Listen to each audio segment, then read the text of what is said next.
there's anything that I could tell anybody, specifically you, is that focus on the subtleties, focus on how you turn around, focus on the way that you look at your opponent, focus on the things that most people don't understand how to quantify. Those are the things that move people, because a lot of times you can't quantify why you're so connected to a match or you're so connected to a person. It's emotional, and people react on emotion. Rewind, recap, relive. For over 50 episodes, the revolutionary force in wrestling interview. Our first guest has about 2 years experience in the wrestling business, and an exciting 2 years I can't wait to get into. Comes to us from a very beloved promotion for me, Chicago-style wrestling. Please welcome Lili Ruiz. Thank you so much. Thank you. I appreciate it, Jonah. Thanks for having me on. Of course. And hi, Celeste. Absolutely. I wanted to like cheer her. Yeah, I know. I always do the please welcome, and we see if there's an applause or not, because it's not live. So thank you, Celeste. Thank you. And our next guest, a veteran who had a very cool journey into the world of wrestling and has stayed very busy after her career. Known in WWE as Kaitlyn, former Divas champion. Please welcome Celeste. Woo! Yeah. Thank you for having me. Definitely. No, this is really cool, the opportunity to sit down with you both. And Celeste, you're fresh off something. I know you're no stranger to the Arnold Sports Festival that was only a few weeks ago that you were there. How was that experience?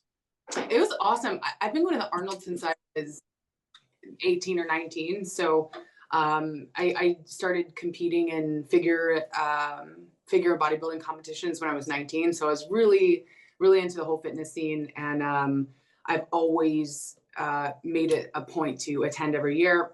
And then in 2020, at that time, I still had my clothing business. I used to have a clothing business called Celestial Bodies. I started that when I left WWE. I still had that business at the time, and I had flown all my employees up, and we had a booth, and it was like, it was my first year doing a booth myself. I had always partnered with somebody in the past, and my husband and I had built this like custom set for it and everything. And I remember like I was handing over my credit card. I was at like a Home Depot or something, paying for the last bit of supplies for the booth. And my friend calls me and she's like, "The Arnold's canceled." And it was like this. Oh my gosh. Yeah, it was wild. And I was like, "Oh my gosh, what am I gonna do?" It was like chaos in the city. And then I haven't been back until this past year. So I was really excited to go. The Arnold has been back. I don't know if it's 1 or 2 years since the whole 2020 thing happened, but I was really excited to go back this year, because it was just like, I felt that it was kind of back, and there was a ton of people there. It was fun. So I was very happy to have attended this year, and it kind of be the year that I come back after 2020. That's cool. Awesome. Did you have a booth this year? Or did you just attend as like a guest? So yeah, I did not have a booth, but my husband and I, we work with a supplement company called Inspired Nutrition, or Inspired Nutra, and they had a booth there. So we were mostly there, but I also had a couple of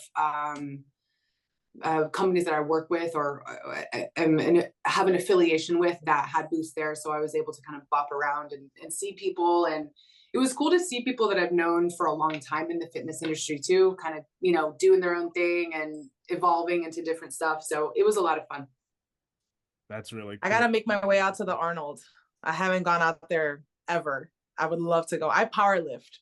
So I know they have like powerlifting competitions there and stuff. I have a friend who did strong woman competition, but I haven't been able to make my way out there. But that's so cool that you went. You gotta go. You would love it. It's fun. There's so much to do. It's a lot of fun, and people are like really enthusiastic to be there. So it's just like a whole energy. And I really love the city of Columbus, Yes. Ohio. So it's just a cool vibe, and all the bars prepare for it all year. So it's kind of if you're going to do anything like big event wise, go to the Arnold for sure. Did you get to meet Arnold? I didn't. That's a good question. So Arnold, if you have a booth every year, he'll go around and he'll shake your hand. So he goes and he talks to all Yeah, he made, he'll shake hands with all the vendors, and he does a lot of stuff. He's very active. I didn't get to shake his hand this year, but I did get to go to like an intimate setting where he, I think it was like an awards thing for new supplement companies. So there was like a very few people invited, and I walked in with our group, the Inspired Nutri team, and we walked in, and Arnold was already there, and he just gave this like off the cuff speech that nobody was expecting, and it was like, I almost recorded it with my phone, but I looked around and everybody was recording their phone, and I was like, why don't I just listen to this? This is never going to happen again, probably in my life. And it was just like the coolest. It was just like one of those moments where it's like, he's such an icon, such a legend, and he was just speaking from his heart, and everyone was just like, oh my God. So I didn't get to like shake his hand, but I got to be in that room, which I was like, I'm so grateful for the timing of all this. So literally as soon as we walked in, it kind of all started happening. So it was like a once in a lifetime experience. It was really cool. That is so cool. That's dope. Yeah. That's awesome. And so I always like to start these at the beginning. A similarity that I found in you both, aside from powerlifting, is that wrestling wasn't always your number one interest or goal in terms of a profession. So Lili, could you start first and just take us through your journey into wrestling and how you found a passion for it now? Yeah, of course. Thank you so much. Yeah, I mean, right away already, like Celeste is already talking about something that I'm already like, I already know about the Arnold. Like, yeah, like I feel like the fitness industry is like, it's like pretty like well known, but also kind of not. So like, well, my athletic background was soccer. Like I would play soccer all the time, 7 days a week, twice a day, outdoor, indoor, like everything. I was obsessed with soccer. It was like a passion of mine. It's still a passion. But then after that, you know how you kind of like, you're like, okay, I think I'm done with this. Like what's next, And for me, like athletics has always been something that I just always love to do. Then I started powerlifting. But right before powerlifting, for maybe about 10 weeks, I tried doing a bikini competition. That did not work out, okay? My body is just not like fit for bikini competition. Like when I was growing up, I always used to like, it's sad to say, but I used to hate my shoulders. Like I used to hate how they look. Like I'd be like, damn, why can't I be like, the other girls, like smaller, more feminine or whatever. But when I got older, I saw this one girl at my gym and I was like, damn, she looks good. I'm like, what do you do? And she's like, oh, I'm a bikini model. And, I do bikini competitions. I'm like, okay. I'm like, can I sign up? So I paid my money. I signed up for about 8 weeks. She put me on, the diet. It was really hard. It was like in bodybuilding, and I just have very limited experience. So Celeste, like, please feel free to correct me. But like in my experience in bodybuilding, like you have to follow the meal plan, like to the T, like the brand, because it has to have this amount of salt and this amount of like all this stuff. Right. And so I really tried doing that. And at that point I was already lifting. I had like soccer legs. She's like, you have to do cardio twice a day to run down your legs because your legs are too big. Like in bikini, it's not going to work. So I was doing hella cardio. I lost a lot of weight. And then finally, like one day, I was just miserable. Like I just didn't feel good. And she's like, you need to have abs at this point. And I didn't have abs and I freaked out. I ordered a suit, like I ordered a bikini. Man, it was just chaotic. But the point is that I like was sitting in the living room one day and my mom's like, are you okay? And I was like, no, I'm really stressed out. I have a show coming up. I don't know what's going to happen. I don't even know if I can stand up there and wear a freaking bikini. And she's like, well, if you don't like it, why don't you just quit? And then I was like, I could do that. She's like, yeah. She's like, just quit if you're not having fun. And I'm like, okay. So I quit. And then what ended up happening after that, I found powerlifting. I love powerlifting. It's all strength based. I still watch what I eat, but I just love feeling strong, just that feeling of like, oh, damn, I could lift that. Like I see somebody like a guy at the gym lifting weight and I'm like, I could do double of that, man. Come on.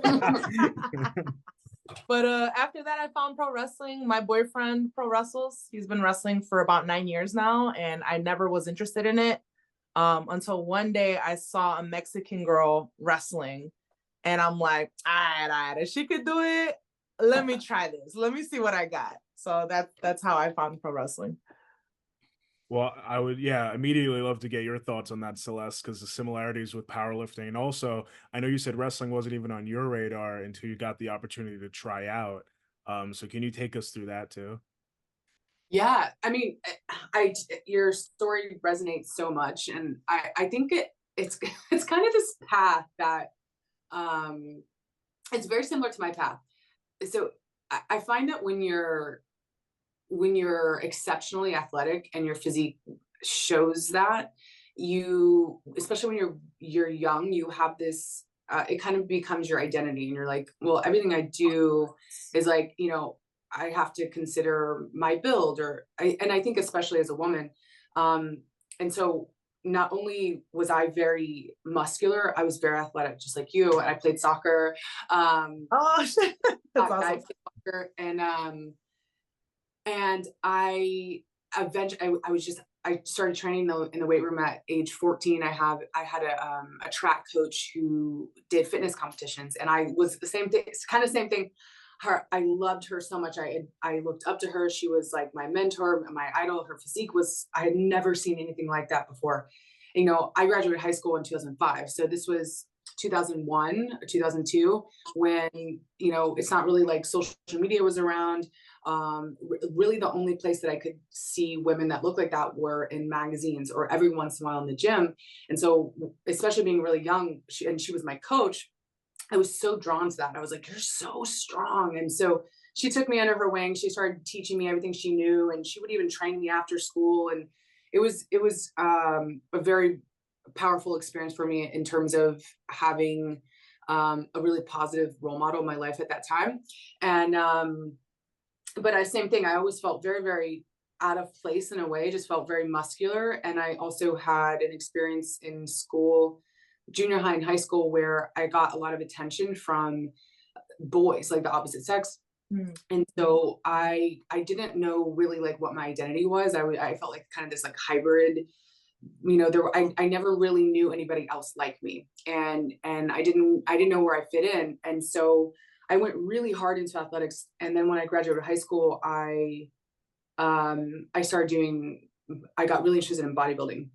And then I did my first show ever when I was 19, and I loved it because it was challenging. And I felt like I have this part of me that I was born with that is meant for a stage or meant for a spotlight. And so I felt like that there was that part of me being fulfilled, but it also felt a little bit empty.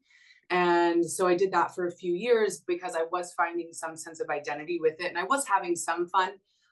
But I was also developing really disordered eating and a very poor self-image and very, very poor self-confidence. And everything became tied to my physical appearance. And so when I got the opportunity to sign out to try out for WWE, I was 23, and I had competed.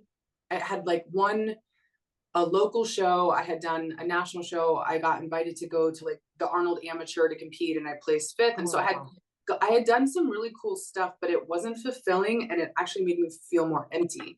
And at that time, I also didn't really know what I wanted to do with my life in terms of career. And so I was kind of searching for something, and I didn't know what it was. I was going to school, and I just really didn't know what I wanted to do with my life.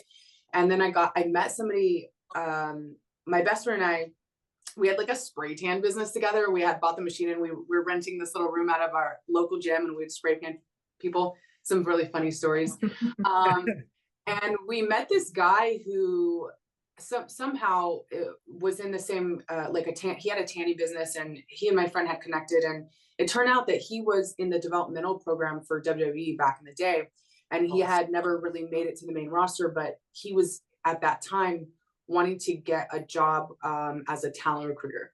So he connected my friend and I to, John Laurinaitis, and we wrote bios and sent pictures and stuff, and we got flown out for a tryout. And I was really excited because I felt like, even though it wasn't my dream to become a professional wrestler, I felt like it was next for me, because I had kind of There you go. filled this part of myself that was like, I wonder what it'd be like to be on stage as a bodybuilder. I wonder what that would be like.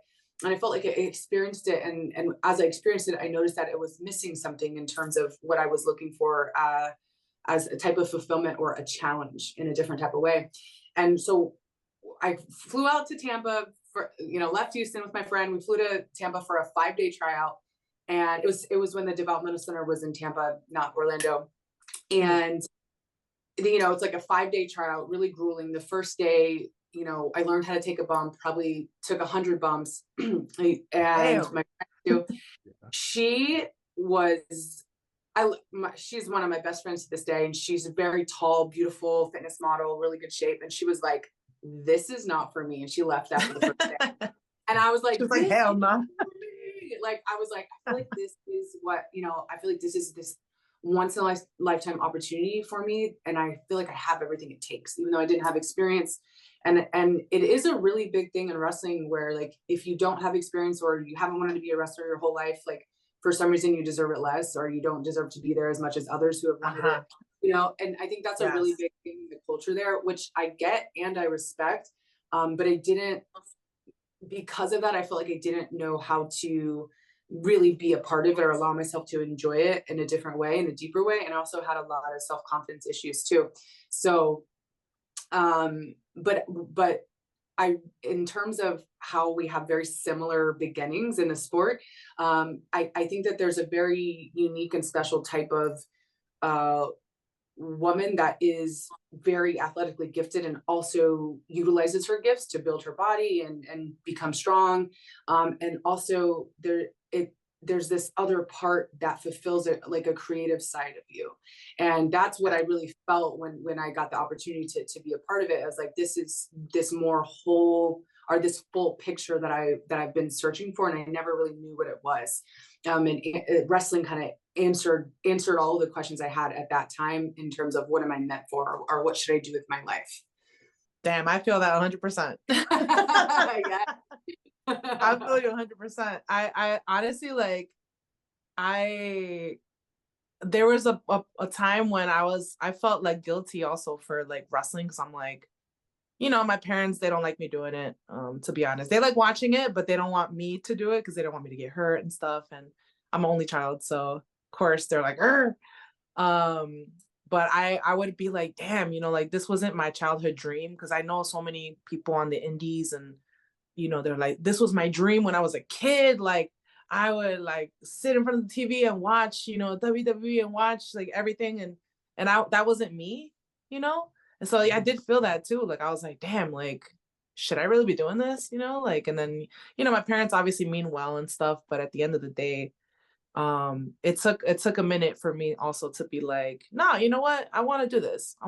And like, yeah, now that I'm in it, like, damn, there's so much in pro wrestling that I'm falling in love with it more and more every day. Like, there's just so many aspects of it. Like, yeah, like, so many, right? Like, fuck, like, and not just like the athletic stuff, but it's like, cool, you can lift, great. Can you run? Yeah, you got to run the ropes, and that hurts your back like hell, or at least bruises. You got to bump. Then it's like, you got to work the crowd. Then it's like, what's your character? And then it's like, how do you work well with other people? Like, when you're putting a match together, like, do you have good like interpersonal communication, intrapersonal communication? Like, oh my God, there's so much. But I feel you 100%, Celeste. I feel that. So, do you remember what your first days, like post that tryout, when I guess you got the call back for maybe FCW, what your first days there were like? Yeah, it was wild. It all happened really fast. Like, I finished the tryout. I felt like I knew I was going to get hired. Because that's good. I had this like, well, this is the, so back then, and I don't know how it happens now, but so when they would bring anybody into the school to try out, you'd try out for 5 days. So you'd essentially live the life for 5 days. And the first day is really hard. You got to learn how to bump. They kick your ass. I think that it's really important to do that though. Obviously not to, kind of go over the line, but to push somebody to ask that question, like, is this for me? and because it's not for everybody. And so I respect that a lot. And I think that it helps separate the people that are willing to commit to everything that it takes to become very good at what you do in terms of wrestling. So I think it was like a couple, I remember where I was standing when I got the phone call. I was at the gym, and I got a call, I got hired, and everything was like as soon as possible.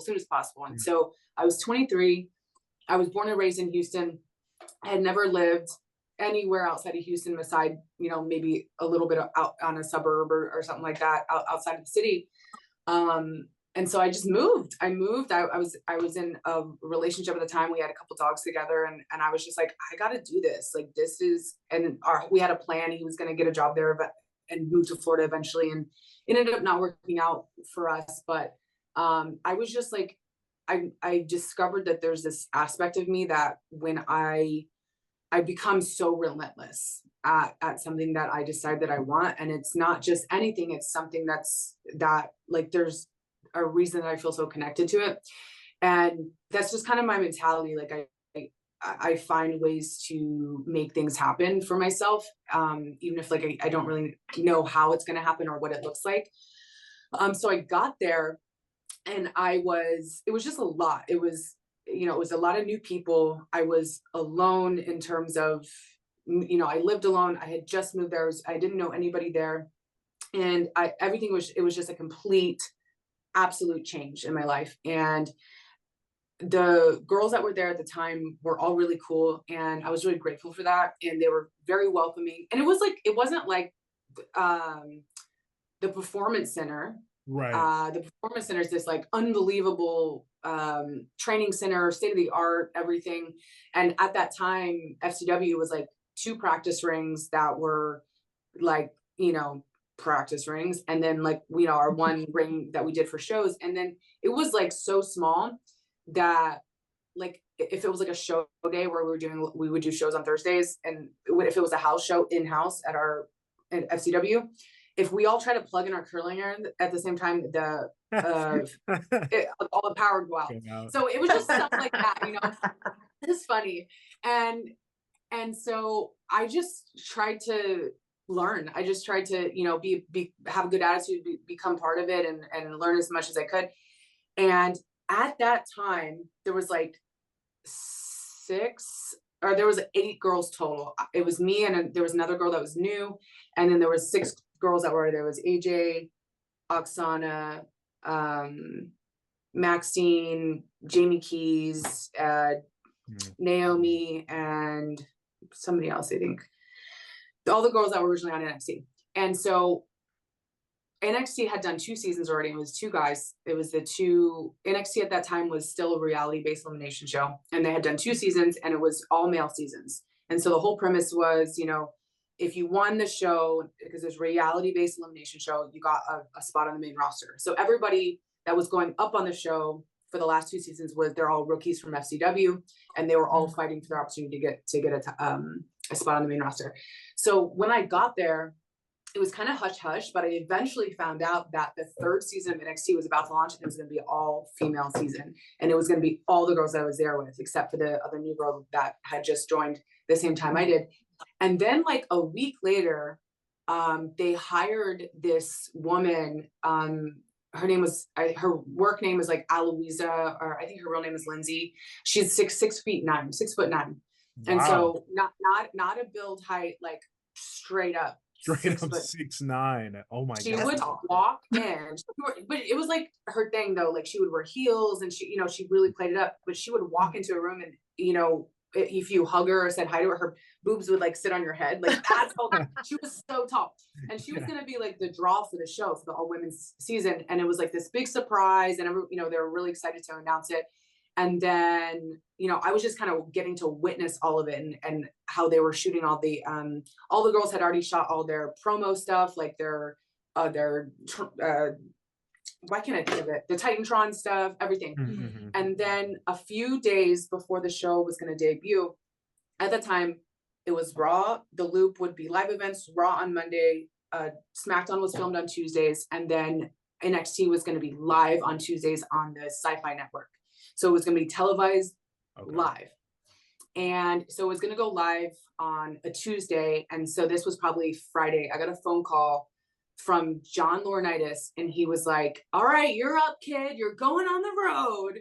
And I was just like, I was driving at the time, and I was like, I started crying. So I was like, what? Because I never wrestled a match yet. Like I had no idea what I was doing. And Oh my God.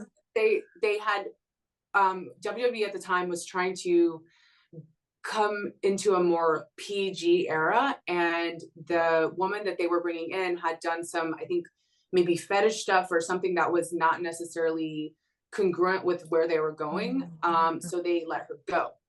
And I was like the last minute replacement. So they're like, I was like, you know, I didn't have any money. When I got hired, I was bartending at the time. I was, you know, I was supporting myself, didn't have a ton of money. And then when I signed my developmental contract, it wasn't a ton of money. So I didn't have a lot. I didn't really have anything to wear on TV. I didn't have wrestling gear. I didn't have boots. I had literally never wrestled a match ever. And I was just beside myself. And so I called Dr. Tom at FCW, and he already knew about it, but I was like panicking. And they essentially told him to give me $1,000 petty cash out of the safe. And so he just hands me $1,000. I drive back to the school after I get off the call. He hands me $1,000, and he's like, go get some clothes, like go get some stuff. And so they took care of my boots for me. They had boots made, Stagecoach boots made overnight for me. And I just went to the mall, and I was just like, well, I don't know. And so I just bought stuff, and then got absolutely petrified, got on the plane, went through the whole deal, went through Raw backstage, like having no idea about, I had never seen anything like this, like a TV production. No, never. And then being backstage at a WWE event, a televised, it was wild. And I just had no idea. I was so afraid, so petrified. Here I am going to have to wrestle the next day on TV. I had never ever wrestled before. And so it was just like, I didn't have anything to lose, you know, like at that point I was just like, I signed up for the opportunity of a lifetime, and this is literally what I'm getting. And whether I'm prepared, you know, with skills or not, like, I'm just going to do it. And so at the time I didn't have a ring name yet. I had put in a couple ideas. And what the ideas were? I think it was the timing was like, I wanted like a unisex name. So it was like Ricky, Alex, like something that was very unisex. And I wanted two names. So I wanted it kind of like hyphenated. And I think they had given me the name Ricky Vaughn, which later it would have been something with, there's a movie with Charlie Sheen where his character's named Ricky Vaughn. And I didn't know that, but I was telling someone this story years ago, and they were like, that was Charlie Sheen's character. Anyways, so I had that name for one day. And then when I got to TV on that Monday, and the NXT was going live on Tuesday the next day, they gave me the name Kaitlyn. And I was just like, you know, I was just like, whatever, like all of it is crazy. It's all crazy. And then, so, you know, and the girls, thank God, that were on the show with me were amazing. And you know, we were the rookies, and each rookie got a pro. So we all got assigned a different, you know, WWE star that was already there, established, to kind of just help us and, you know, create more stories and have it be more entertaining. So I was blessed to have Vicky Guerrero, who not only is an incredible person, she understands the business, and she has so much heat, like, you know, anywhere she would go, people would boo her. And so she was like magic. And so we created this amazing relationship on television together, where it ended up being such a blessing, because she was like the biggest heel of all time, and I was the ultimate underdog. And so it just ended up working, and we had a great chemistry and a great vibe. But I don't remember a lot, because I feel like my nervous system was just like always heightened, because I never felt like I could relax, because I felt like I was constantly learning, not just how to be, you know, when I was out there in the ring, but how to be backstage too. I never felt like I knew how to do it, like how to talk to people, how to, interact, because I felt like you always had to be on, and there were so many unwritten things that you never really, no one ever teaches you. It's just things that you either know because you love wrestling and you know it's your life, or you know somebody that took you under their wing as a mentor or whatever.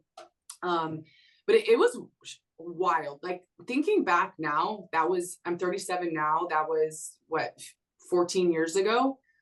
I can't even believe that I did any of that. Like I can, because I know myself, and I will never back down from a challenge, but I don't even know what I was thinking most of the time because I was so afraid. I literally wrestled for the first time ever on live TV. I have some of the worst matches that you've ever seen on YouTube that were literally on TV. And I'm just like, you know, I developed such a tough skin so early on. Like the fans were so brutal, but I'm like, what do you want? You know, like I was learning on the road, and then I won the show, and I was still technically a developmental athlete. So anytime I was home in Tampa, I had to be at the school learning or doing the local shows, or I would be on the road traveling with, you know, with the main roster. So it was wild. I remember gaining a lot of weight, feeling like really disconnected from anything I had really known to keep me grounded. You know, nothing was the same, and it was always changing. So I think that experience in my life really shaped a lot of who I am today, and a lot of things that allow me to have success in the ways that I do, because of, I think I don't think it necessarily created anything in me, but I think it showed me what I was made of in a lot of ways.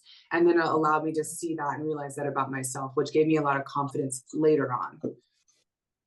Wow, that's an incredible journey. And like hearing the backstory to it, because I was watching at that time too, like hearing how lost and just how quickly it was all going for you. I mean, it didn't show to a fan, at least watching, you know, like I think you handled it well.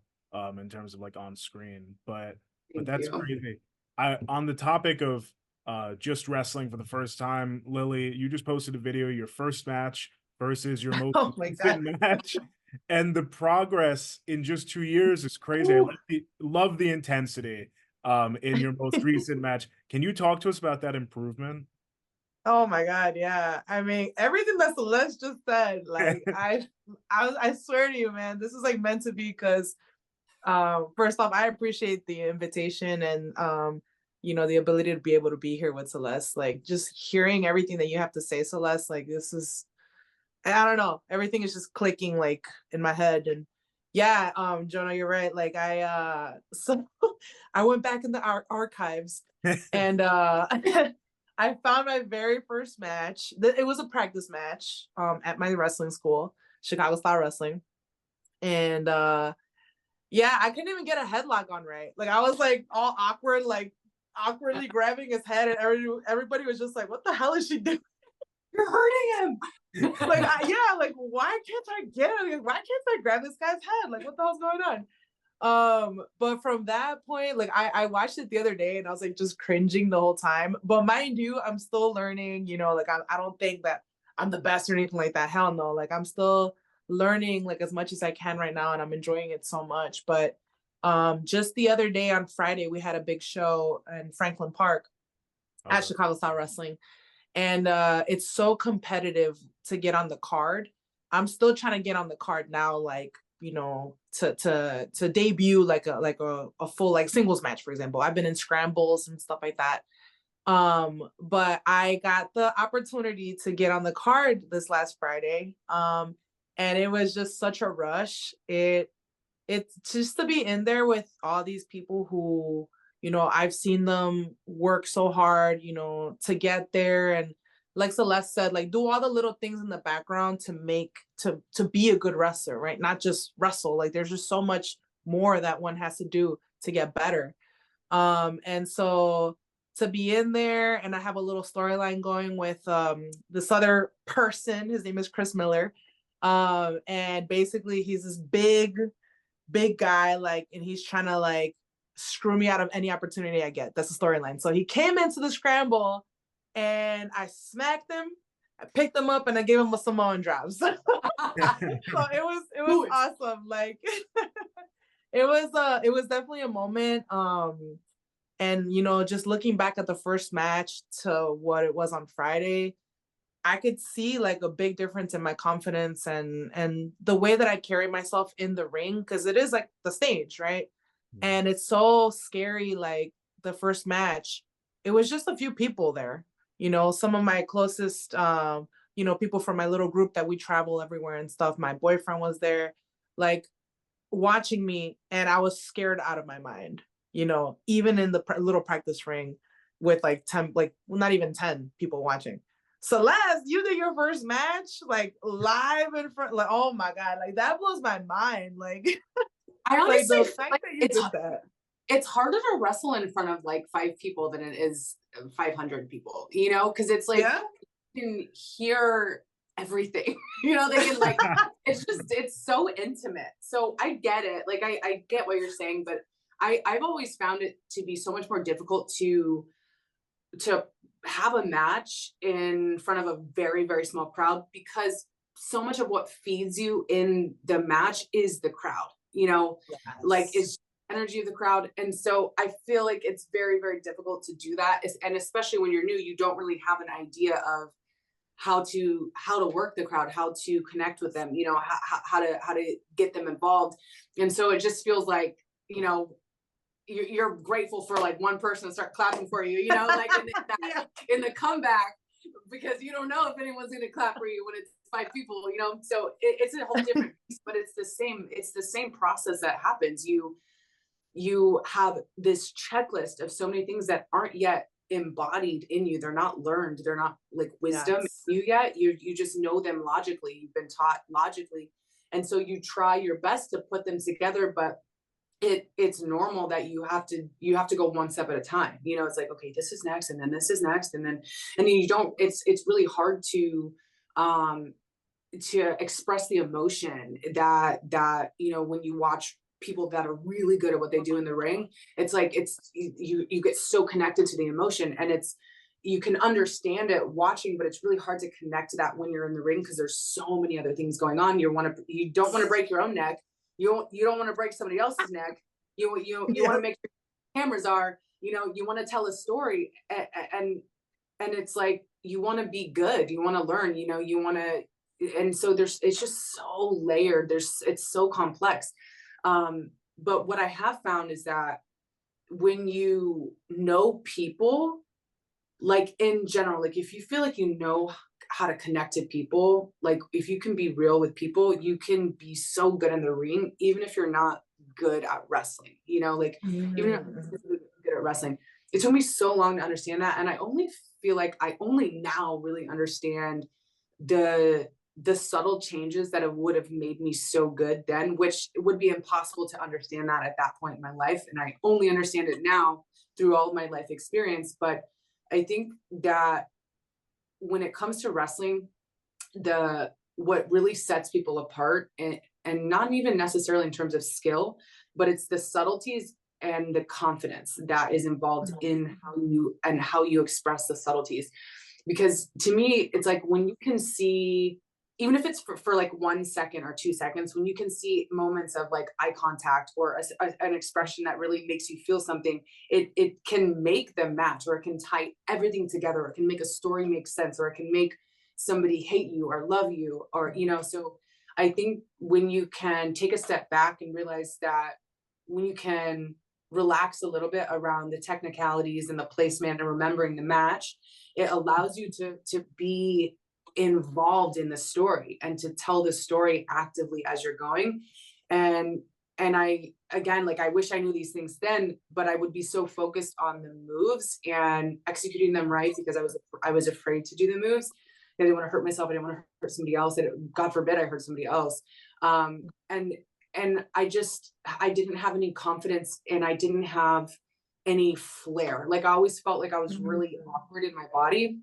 And, you know, I have the same body that I did then, basically. I mean, I've evolved myself, but basically but now I carry myself so much differently because of the experience that I've had, because of the confidence that I've attained through the action that I've taken in my life, the things that I've committed to myself to.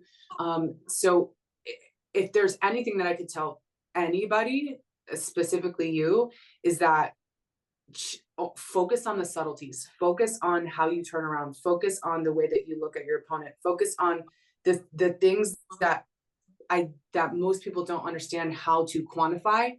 Those are the things that move people, because a lot of times you can't quantify why you're so connected to a match or you're so connected to a person. It's emotional, and people react on emotion and they become connected on emotion. And so I'm sure you're pretty impressive in the ring because you're strong and you're athletic, and it seems like you have a desire to be great, and not just what that means in terms of how far your career will go, but to be great in the moment, because those are the things that touch people and inspire people and show them there's something greater for their lives. So I would have more trust. This is what I would tell myself then too, have more trust in the small moments, because those are what make the entire story feel more real, and what's allows people to connect to the story. Because those subtleties are things that people do outside of the ring too. Mm-hmm. Amen to that. Thank you. Yeah. Thank you for those words. Oh my God. But congrats, Wow. though, on sticking to something for 2 years. I mean, and looking back, I'm sure you're like, oh, it went by really fast, but 2 years is a really long time when you're learning something that's really hard, and it requires you to have to continually step into it and practice it and do it, because it's the only way you'll ever get better. So 2 years is a really long time to be committed to something, but wrestling really is an art form, and it keeps unfolding. Like, it has so many layers, and the better you get, the more you actually get to enjoy it. And then the more that you enjoy it, the better you get. It's kind of a weird ass backwards thing, but that's the only way I think to make sense of it, is like when you relax into it, you're so much better, because you're so much more aware and you're so much more connected to what you're doing. Mm-hmm. Yeah, 100%. Dang, girl. So much, like, woo. I can talk to you for hours. Oh my God. Celeste, somewhere along your line of being lost and like kind of finding out what was going on, you made a friendship that eventually made its way to TV with AJ. You mentioned her earlier as one of the first people you met, and I'm curious how you view that relationship now, if you guys are still friends. And also, I know that AJ, it seemed like she was a lifelong fan, so did she kind of take you under a wing of wrestling knowledge, so to speak, with you not really knowing as much? Totally. Yeah, we actually became friends like really instantly. Nice. It was something, I can't remember the exact joke, but it was one of those times where we were in the girls' locker room at FCW, and someone had plugged in one too many curling irons, and the lights went out. And I had like told a joke, and she was like the only one who laughed, and it was like the moment that we became best friends. And so we were always like really, really tight from day one. We just had this bond and connection, and she did teach me a lot. And she's actually she's like the first person that I called, like after I talked to Johnny Ace, after I got that call that I was going to be going on the road. She was like the first person I called, because I was like, I don't know what to do. And she was like, I'll help you. You know, all the girls were really cool. All of them were really cool. Maxine was okay. She was Maxine, but everybody for the most part was pretty cool. And she taught me a lot. It wasn't always the things that she taught me were so much about the things that I talk about more now, like the subtleties, the in between moments, those little things that people don't know how to put their finger on, but it's really what makes the essence of the story and what makes the essence of the match. And then we had a great time. You know, we traveled together, we laughed and laughed and laughed, and we became really, really good friends. And, you know, being on the road is hard. It's a very difficult lifestyle. And there was a point where, you know, after NXT and I was on the road, and then she got called up on the road, and we got to be together again, and it was fun. But it's hard. And so, you know, you go through regular people things while you're, you know, doing what you do. And so it becomes very hard to have relationships, like, you know, intimate relationships, like if I could never understand how any of the guys that were in FCW that were married, how they did it. And if their wife wasn't on the road, like, it's just hard. And it's hard to try to create a normal type of relationship. You know, and so it's kind of that thing that happens with like doctors and nurses, like they're just around each other all the time. So they, you know, end up dating and being together, but it's interesting. And then there's this part of it where, well, this happened for me where I'm like, I don't really want to bring any more part of my life into this, you know, in terms of like dating somebody in there, but I didn't really see another way, you know. It was like so hard to have a normal relationship. And so just going through things that people go through in life during that time, we were there for each other a lot. And then we had some things that felt difficult between us. And one thing I will say is that I had a very hard time in the locker room when I first was up there on my own. After I won NXT, it was very brutal in the locker room. And I never told anybody about, or, you know, I never tried to do anything about it. Like, they're mean to me, you know, I just took it. And, but it deeply disturbed me because it just wasn't like, I'm tough, you know, like it didn't intimidate me, didn't make me want to quit, like, you know, whatever, but it made it like, it just wasn't right. And I didn't know how to be a leader then. I didn't know how to, you know, change the culture of our locker room. I didn't know what that looked like, but I knew within me that this is, I don't resonate with this isn't. And so I had a really hard time connecting with any of the girls, even though it wasn't all of them that treated me really shitty. It was just a couple of them. And so what I really loved and respected about all the girls that I was in NXT with, they all eventually went back down to FCW after the show was over, but eventually all came back up in different times. So we were all together again. And when they were all there, the locker room completely changed. It was like this different mindset, a different, like, you know, it was the mindset where it's like, you know, a rising tide raises all ships for the most part, you know, and it was like an understanding, and things were just different and they felt different. And I attribute a lot of that to AJ, but not only AJ, but just the attitude and the mentality of Naomi, Oksana, you know, the women that really had a big part in a lot of the changes and just the really cool things that have happened. But so there was like things that were really hard between AJ and I, but for the most part, like my WWE career would not have been what it was without her. And I, you know, when I left, I was in a very difficult place in my life. And I had just re-signed I don't know if the contracts are still 3 years, but I had done my first 3-year contract, and then I had signed another one, and I left before that first year was even done on my second contract. And I had lost so I got the title in 2013, and I had the title during the WrestleMania where Total Divas was kicked off. And Total Divas, you know, it was really cool that the E! Network was doing this highlight show on women wrestlers, because it was this cool opportunity for people to get kind of an idea of what the life is like and what it looks like. But so all of us were kind of like, well, I don't know really what this is. Those of us that weren't involved in the show, but it was our understanding that, you know, none of the Total Diva stuff would ever really affect the storylines and all that. But none of us really knew what was happening.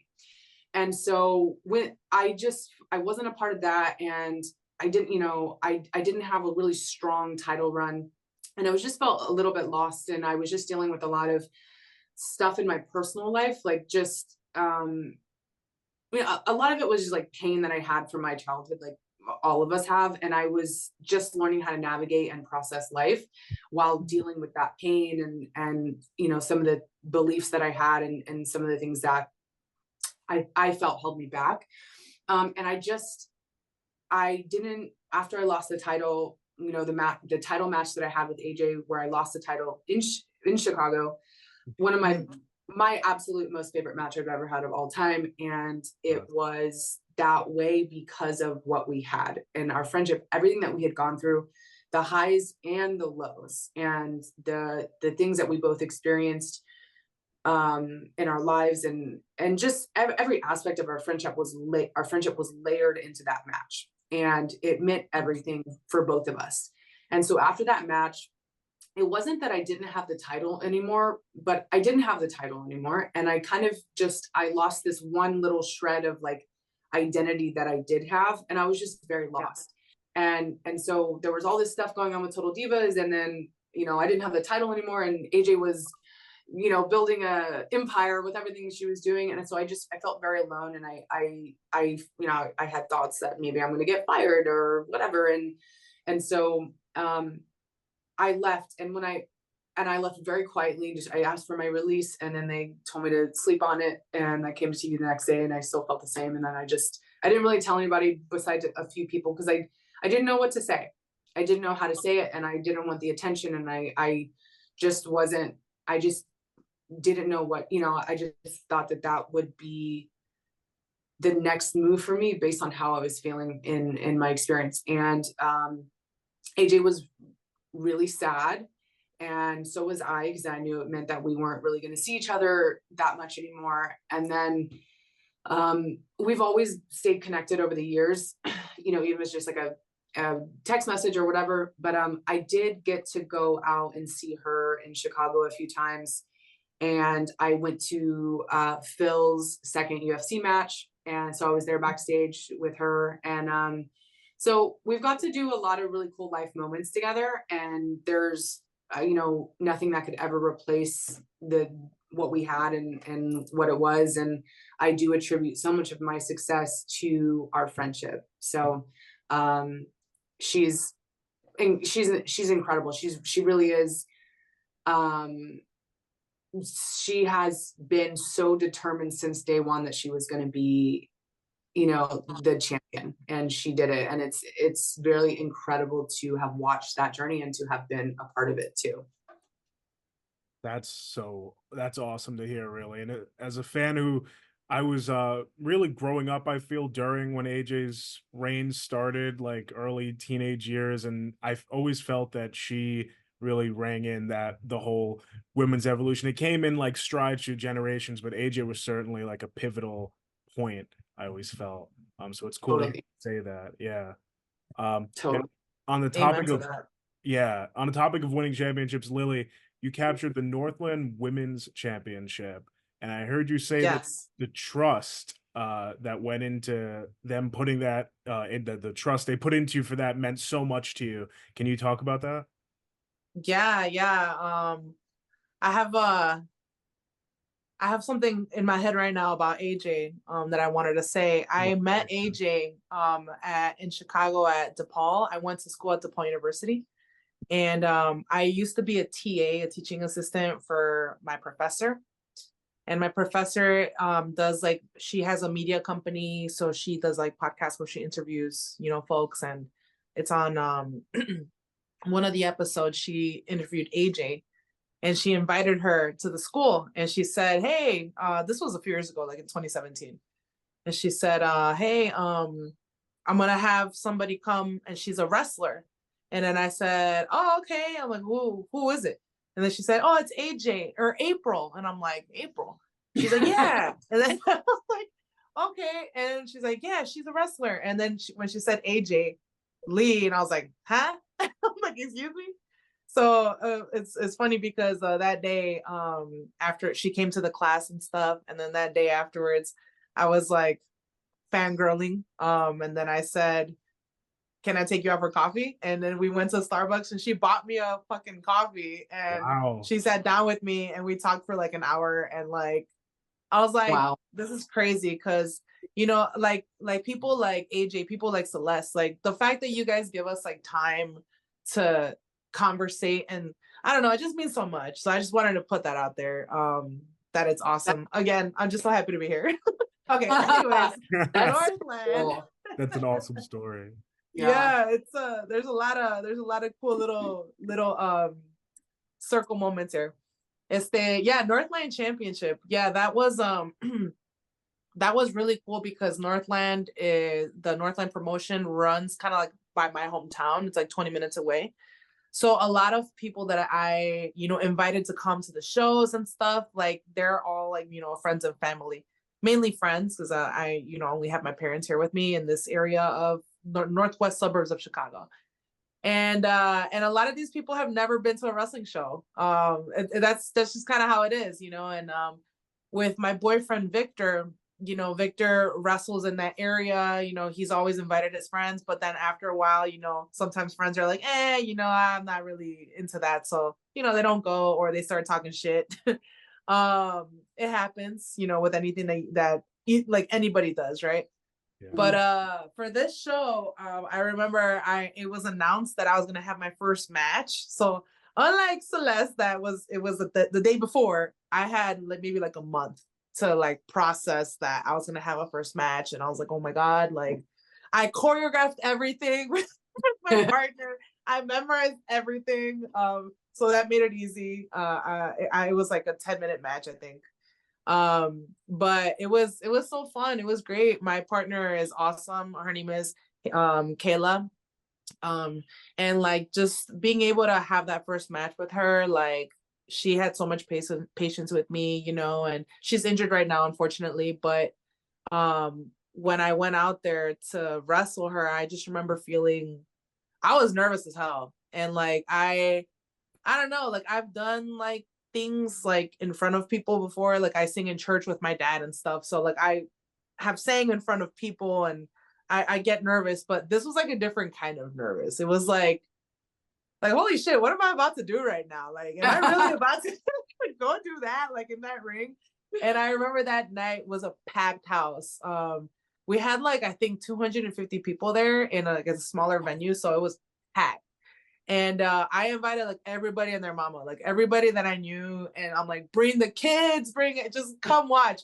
They're like, what are we gonna watch? I'm like, it's a wrestling show. Well, what is it? Just go. I'm gonna wrestle. Okay. So then they ended up coming. But I remember when I peeked out of the curtain and I saw like all those people, and I saw my parents there, and I was like, oh my God, like my parents have, even though they push back on wrestling, like they have always been like big supporters of mine. And I'm really thankful for that, because they know I'm stubborn. They have no choice. But yeah, when I went out there, we had the match. Then after that first match, and then eventually having a few more matches at Northland, and then winning the women's championship there. They didn't have a women's division there. So it was just me and the guys, and, a lot of the guys that I train with, a lot of the guys, some guys from other promotions too. But after we had that first match with Kayla, the promoter was like inspired. He's like, we need to have a women's division. I bought a belt. Wow. So he's no like, way. so we're gonna do this. Cool. So like, yeah, That's we started cool. our own little women's diva revolution there. But it was awesome winning the belt. I went against 3 other competitors. It was a 4-way, and everybody has, was well versed in wrestling and stuff. And so when I went in there and they told me I was gonna win, and I was like, oh my God, like, and being able to win, it was very special. I got really emotional. Like I looked out the curtain when I saw my parents there. I was like, oh my God, like my parents are like watching me do this crazy ass thing that they never ever thought in my life I was gonna do, and here they are, and so yeah, it was a really special moment. It was like I feel like it was a lot of things like crossed that day, like my normal life, with all my friends and family who know me outside of wrestling, people that I met in wrestling, and then my parents, and my boyfriend wasn't there that day. He was at another promotion at another show. But he was like, hey, how's it going? How are you? So we were like communicating, and, just he was supporting me there too in spirit. But it was a big responsibility, I think, because of that women's division, the new women's division thing, but also just showing myself that I can do it, that I can do it. And even if when I was scared and when I was nervous about it and unsure, or I didn't memorize, like I forgot. Oh my God, like you walk in the ring and you're like, what am I gonna do? Everything. That one moment. Yeah. Your name. So you got that moment where you're like, what was I supposed to do? Like, oh my God. Yes. It's the worst. It's like your heart like does a flip. It's like, oh shit. Yeah. Congrats. But like, Huge. yes, yes. But that you know, that's the responsibility, I think. Just, you know, just showing myself that I could do it, you know. Totally. No, I mean, Oh, first yeah. of all, I love that you started that. Like, you really started something in that promotion. That's so cool that you are the first to do that. Second of all, both of you are awesome storytellers. Like, I feel like I'm there with every moment that you talk about. It's like such detail. I love it. Switching gears to some current day stuff before we wind it down. Celeste, I'd love to get your opinion on one person in particular, Rhea Ripley, right now, and everything that she's doing in the women's division in WWE. I feel like I mean, incredibly unique, obviously, but just taking it by storm, like changing the game. Do you have any thoughts on what Ray is doing? So I had this very rare opportunity to witness her in such an incredible moment. So I left WWE in 2014, and then I did not even look at a wrestling ring for 4 years. And then one of my buddies, I don't think he's with WWE anymore, but he was part of the movement that created the Performance Center. And he was still involved at the time, and he had reached out to me and said, hey, do you want to do the Mae Young Classic? It was the second year that they had done it. And I had, at that time, so I'm married now. I was married then, and I had gone through a divorce already at that time from my first husband, and had a really tumultuous, a really crazy couple of years in terms of the things that were happening in my life. And I felt like I had really evolved a lot in a short time, and I was really excited to get back in the ring. And I had, during everything that happened with my divorce and how difficult it was, I had gotten really out of shape, and I was drinking a lot, and I felt very disconnected from myself. And before that opportunity even came into my reality, I had just started training at a local school in Fort Lauderdale. I lived in South Florida for 10 years. So partly for wrestling, and then after I left wrestling, I got married, and he lived in South Florida. So I just ended up being in Florida for 10 years. And where was I? And so I just started training at the school. There was like, so I sold my clothing business, and I had a warehouse and employees and stuff. And I would straight up drive like 45 minutes almost every day to go to practice, because it was just giving me something. It was giving me something to work towards. It was really challenging for me. I was very out of shape. I felt I was really like insecure. I felt very incompetent. And I just needed to sweat. I needed to sweat my ass off. And I was doing that for like 4 or 5 months, and I felt really good. I really didn't know what it was amounting to, but I was just doing it and really having a lot of fun in the process. Because I kind of skipped that whole part when I started wrestling. It's just being on TV. So it was fun. I was having a lot of fun. And then that opportunity came. I was like posting some stuff about it on Instagram. And I think that's kind of part of the reason why my buddy Canyon had reached out about that. And I was like, sure, yeah, let's do it. And so I ended up wrestling the Mae Young. I had 2 matches. The first match, forgive me, I can't remember her name. She was a really tall, strong Indian woman. She was very, very new. And so we had a really simple match, but a very strong match. And so it was fun. It was short. And then I had a match with Mia Yim, and we had always really known each other over Instagram and Twitter. And the clothing business that I started after wrestling, she would wear my stuff all the time. She would rep it. She would post about it. And just like had a lot of respect for her. And I was appreciated her support. And so we were getting to wrestle in the second round. And we had an incredible match. It was hands down an incredible match. I was so excited to have come back for that match. I was like, if I never wrestle in a WWE ring again, this is good for me. Like, it felt really good. I felt in the zone. Her and I worked really well together. She's a great wrestler. She's a cool person. And she ended up I tapped out in the match. And at the end of the match, Triple H came out and gave her a contract. So it was like this really cool moment. Oh, yeah. And then, so I was just around. I was just around for the whole tournament, and because they're filming back to back the matches, and so I was eliminated after the second round, but I was backstage and watching, you know, everything that was going on still, and so it came down to, I guess it was like, I don't remember logistically what it came down to, but the two women that were supposed to be in the final, one of them tore her ACL in the match before the final. Mm-hmm. And so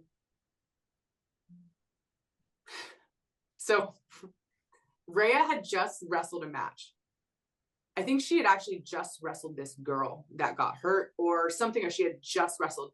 And it was a long, complicated, very good match that she had. And so there's an injury. This girl can't wrestle in the final, and it's happening. It's like the time it was. So they went and grabbed Rhea. She changed. They told her the match. She literally learned it in Gorilla. Wow. Oh my God. Went out there and fucking killed it. Absolutely murdered it. And I was like, I got to witness the greatness of it, because it's not like she could say no, first of all, let's be real. Like, but she took it and she was like, all right. And it was one of the best matches I've ever seen. And something that makes it even better and elevates it even more is the fact that she learned it like in Gorilla while the pressure was on. She was just like, okay, yeah. You know, I watched it. I watched the panic that was happening all around. And it was just like one of those moments that I felt really grateful to witness. And I had already got to spend a little bit of time with her, like that week leading up to that. And I had a few conversations with her, and I really liked her. I just liked her vibe. She's really dope, really cool, has a cool mindset, just an interesting person. And she's fun. Like I was just like, she's cool. And then getting to witness that, I was like, she's gonna, like, whatever she does, she's gonna take it to the top. Just like the attitude that she had, and just her willingness to do that match in the way that she did it. Because I think that there's this possibility where it's really easy to go into this, like, I don't know if it's necessarily like a victim mindset in that time, but you know, it would be very easy to be like, I just wrestled my ass off for the last 20 minutes, and now I gotta go and wrestle in the final match of this entire turn, and it was just like, she just did it. And then I got to see her, I think I was in St. Louis for Royal Rumble last year or the year before, whenever I was in St. Louis, and we got to chat then. And then every time I follow her on Instagram, anytime I see any of the stuff she's doing, I'm just like, well, good for you. Like, she's so good. She's so good, and she's different, and it's not like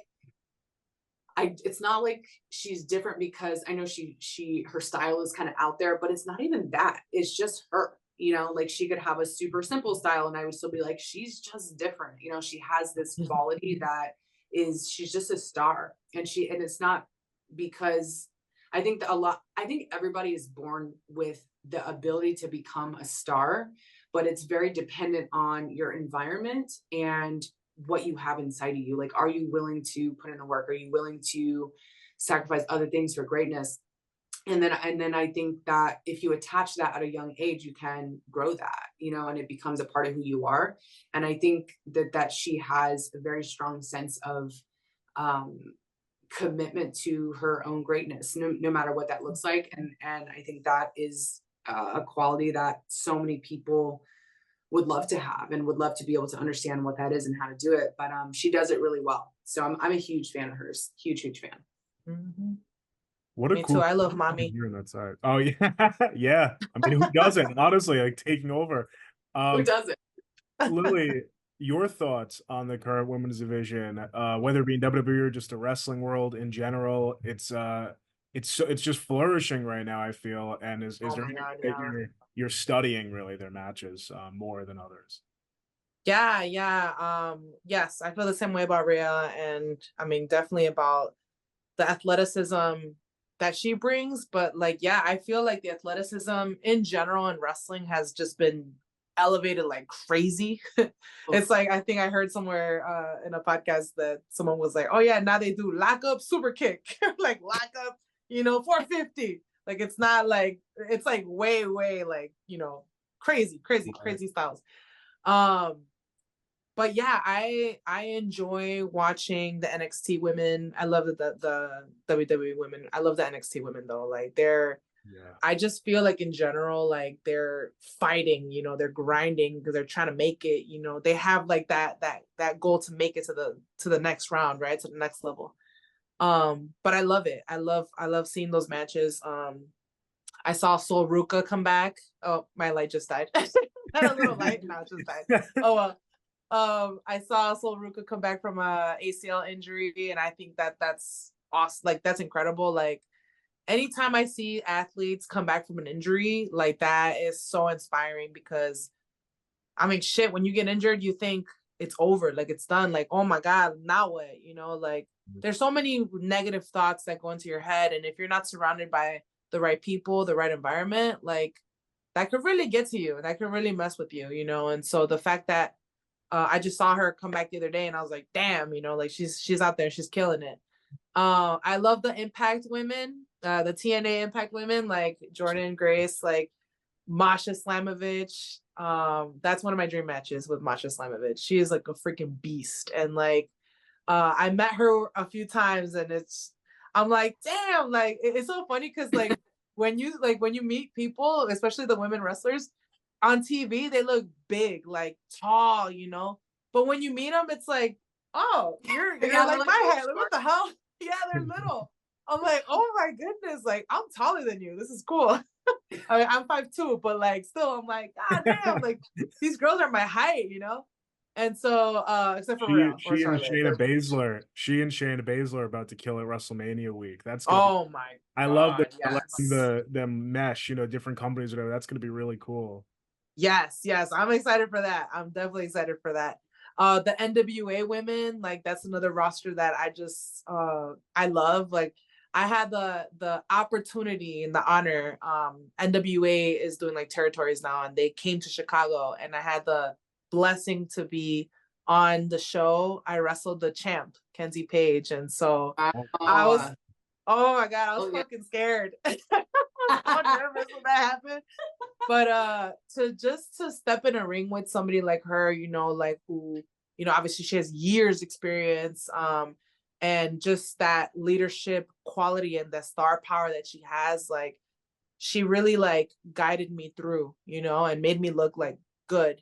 And I hope I did that for her too. Like, I was like, man, I really hope that I remember and I don't mess up.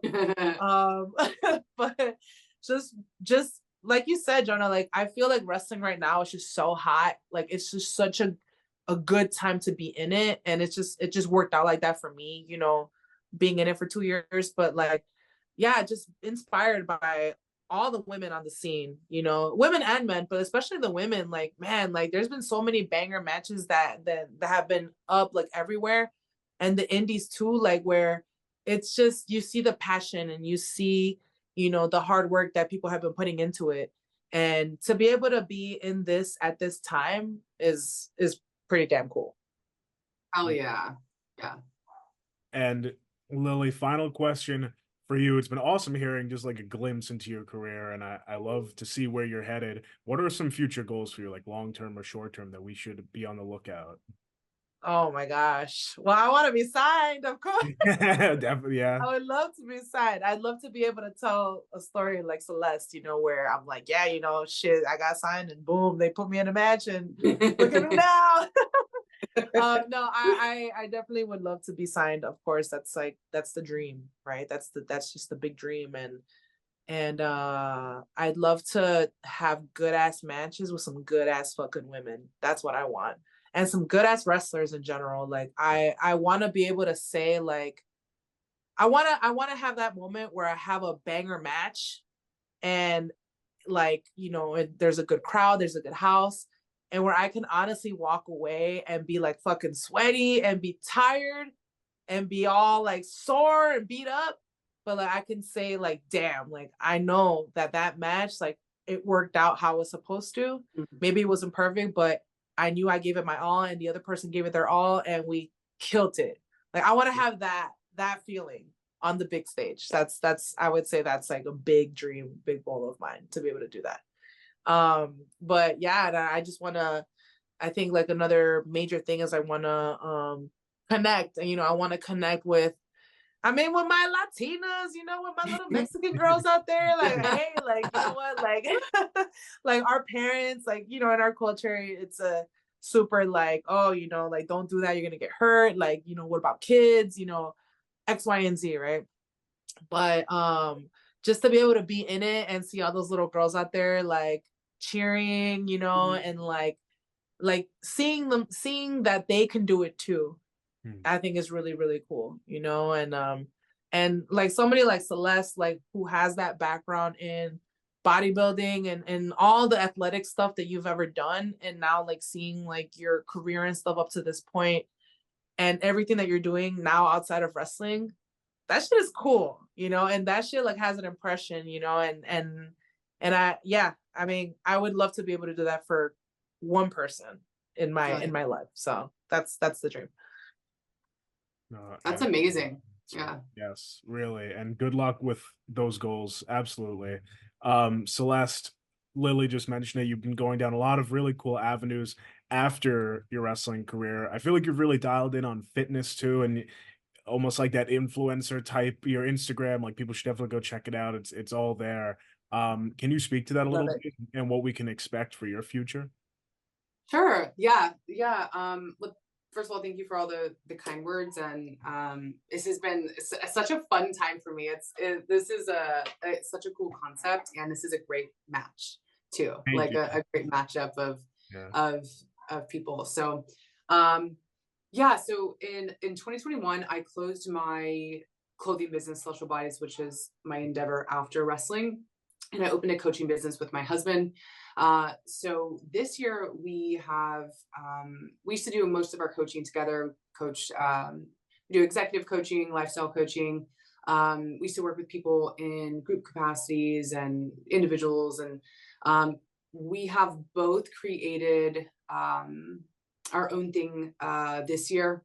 I'll say mine, really what I'm stepping into now is my body of work. I created a method called the Body Alchemy Method. Right, and it's right?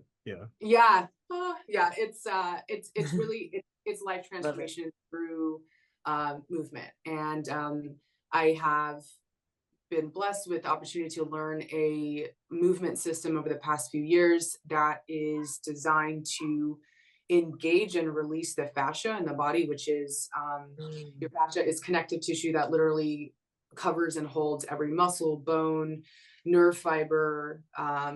It's runs throughout our body from the top of the head down to the bottom of our feet. And so I learned essentially a movement modality to help in the life transformation that I offer, and I've created a method. So it's been years in the making, and I have finally created it and branded it, and it is out there now.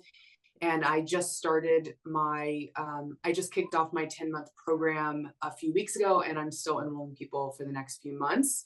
But it's absolutely, so it's really based on everything that I ever struggled with, especially after leaving wrestling. I had a lot of chronic pain, a lot of anxiety. I had very, very low confidence. And I had a lot of emotional dysregulation. I just didn't know how to find an emotional equilibrium in my life where I was able to enjoy my life and be out of pain. And I noticed that my emotions were actually the source of my pain in my body, not actually from wrestling in the ring, which is what I had always attributed it to. I always thought this is the pain that I'm just gonna have to live with this pain, lower back pain, shoulder pain, hip pain.